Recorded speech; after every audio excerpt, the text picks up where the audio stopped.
Imagine a battlefield shrouded not just in smoke and dust, but in a creeping terror that seemed almost supernatural. The year is 1187. The Christian world reels after the devastating defeat at Hattin, and whispers spread through Europe of a force unlike any other. Warriors clad in black and white, their faces hidden by ominous masks, their banners carrying the Red Cross, and their reputation steeped in both fear and awe.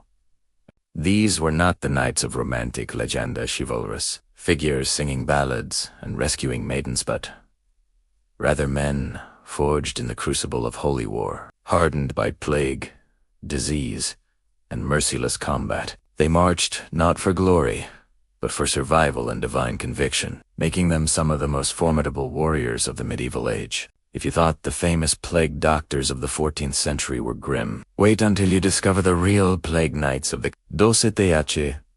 This is not a tale of sanitized heroism, it's the story of fanatic devotion, relentless war, and a brotherhood that would carve fear into the heart of the medieval world. But before we dive deep, if you're fascinated by the blood and steel of history's battlefields, by the clash of knights, crusaders, and empires, make sure to subscribe. Here, history isn't just dates and distits, war, drums, banners, and the steel edge of survival. Hit that bell so you don't miss the stories that shaped the world we live in. Now let's journey back to the late 12th century, a time when Jerusalem was the center of a war that pitted civilizations against each other. The so-called Plague Knights emerged not from folklore, but from necessity, a product of one of the most violent centuries in human history. Historians like Jonathan Riley Smith's In the Crusades, a history, describe the era as one where faith and brutality were inseparably bound. For the Crusader Knights, the world was not divided into shades of gray. It was a battlefield of light against darkness, of Christendom against the infidel, and within this worldview, the knightly orders, particularly the Knights Hospitaller and the Knights Templar, took on an almost mythical quality. They were warrior monks, bound by vows yet drenched in blood, seen as protectors of pilgrims but also as enforcers of a merciless holy war. Unlike the elegant jousters of later tournaments, these knights were shaped by pestilence and attrition. Chroniclers like William of Tyre noted that the heat, disease, and starvation of the Levant claimed far more crusaders than the swords of Saladin's men. It was in this crucible that the Plague Knights earned their grim reputation, donning dark, often hooded garments beneath their armor, and tending to the sick with rudimentary, terrifying methods. Their very appearance struck fear not just in enemies, but sometimes in their fellow Christians. Yet what set them apart wasn't only their aura,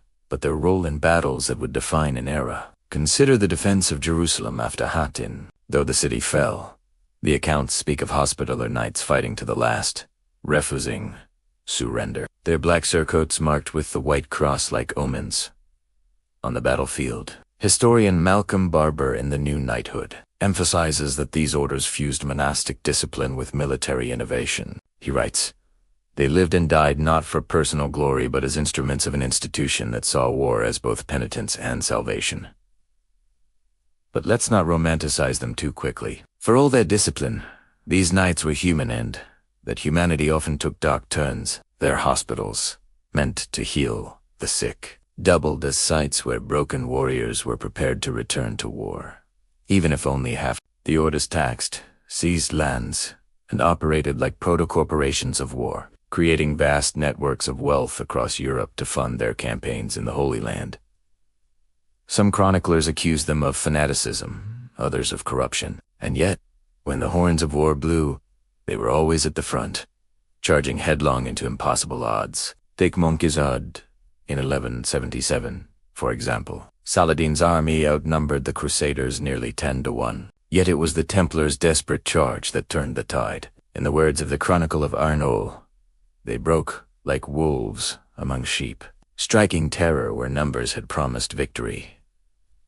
These were not men who fought for survival alone. They fought with the conviction that death was merely the gate to eternal reward. And here lies the paradox of the so-called Plague Knights. They embodied both healer and killer, monk and soldier, savior and executioner. Their hospitals were refuges, yet their battlefields were charnel grounds. Historian Helen Nicholson puts it bluntly in The Knights Hospitaller. They were the embodiment of the medieval obsession with death, a paradox of care and carnage, inseparably linked to the violence of their time.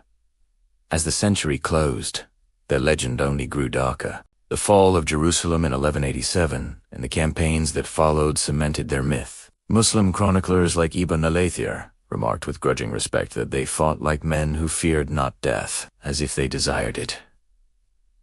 The aura of invincibility mixed with a morbid aura of inevitability. For Europeans back home, tales of these masked warriors hardened by plague and starvation turned them into symbols of unshakable faith and terrifying necessity. Yet ask yourself, were they saints of the sword, or simply the medieval machine of war made flesh? To some, they were the last line of defense for Christendom. To others, they were the merciless steel fist of fanaticism. What cannot be denied is their role in shaping not just the battles of their century, but the very image of knighthood itself, on image stained with blood, smoke, and sickness. And here's where we bring it back to Youth Martyr, a medieval warfare of ironclad duels and desperate stands. What do you think? Were these plague knights the ultimate warriors of conviction, or are they a reminder that war always blurs the line between protector and predator? Historiadores give us easy answers. It gives us men who lived and died believing their cause was greater than themselves. If you enjoyed diving into this story,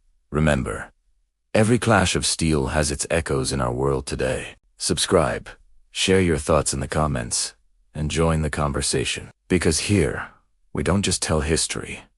We live it, breathe it, and keep it alive. So, would you have stood among the plague knights, or would you have feared their shadow as they marched through the smoke of war? The battlefield is yours to decide.